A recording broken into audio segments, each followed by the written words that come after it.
Today I signed legislation and an executive order to hold China accountable for its oppressive actions against the people of Hong Kong. The Hong Kong Autonomy Act, which I signed this afternoon, passed unanimously through Congress. This law gives my administration powerful new tools to hold responsible the individuals and the entities involved in extinguishing Hong Kong's freedom. We've all watched what happened. Not a good situation. Their freedom's been taken away, their rights have been taken away, and with it goes Hong Kong, in my opinion, because it will no longer be able to compete with free markets. A lot of people will be leaving Hong Kong, I suspect. And we're going to do a lot more business because of it, because we just lost one competitor. It's the way it is. We lost a very, very serious competitor that we incentivized to take a lot of business and do well. And we gave them a lot of business by doing what we did. We gave them things that nobody else had the right to do. And that gave them a big edge over other markets. And because of that edge, they've done really historic business, tremendous business, far bigger than anybody would have thought years ago when we did this gift. It was really a gift to freedom. Trump says he has ended preferential economic treatment for Hong Kong. US President Donald Trump has signed an order to end preferential economic treatment for Hong Kong after China enacted a new security law there.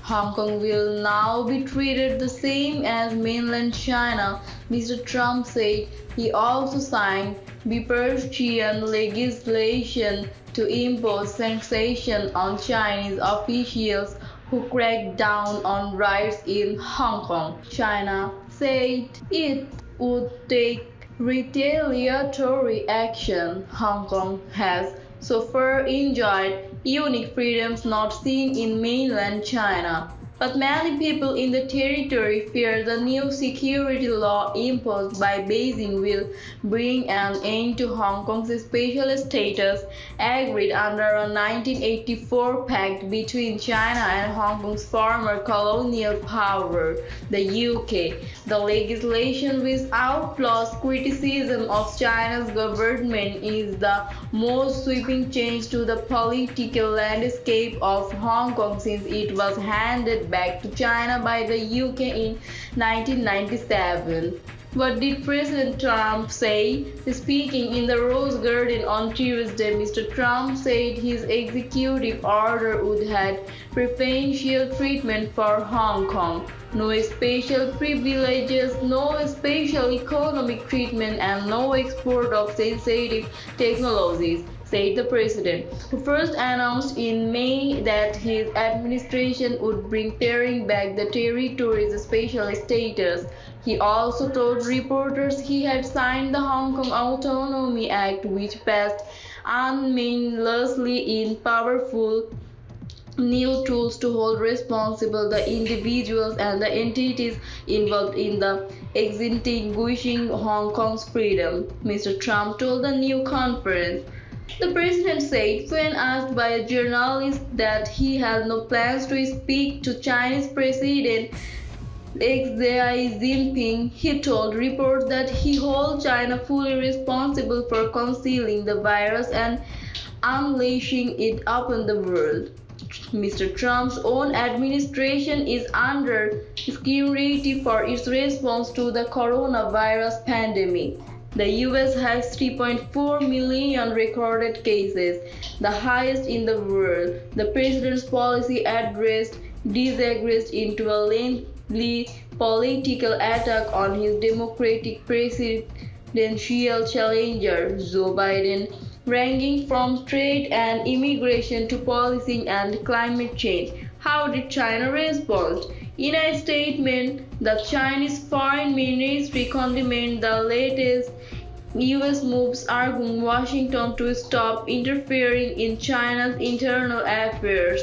The ministry said the Chinese authorities would also impose retaliatory sanctions against American individuals and entities.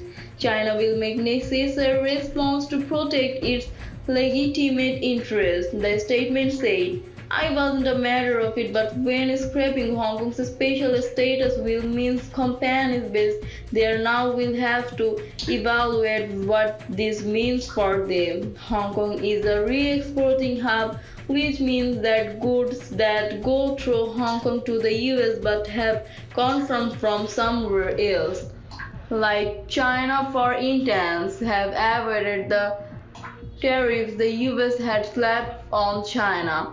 Now that Hong Kong's special status is gone, mainland Chinese companies may look for another place to send their goods. We should see Hong Kong's port and logistics business suffer, and how much of an impact will this have on American and multinational companies using Hong Kong as a regional hub?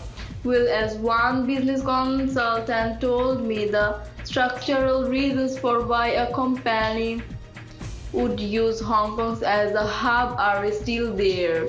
Low tax rates, good geographic location, convertibility of currency. But perception is reality, and if the perception is that doing business in Hong Kong has become so much more onerous, why not decamp to China or Singapore instead?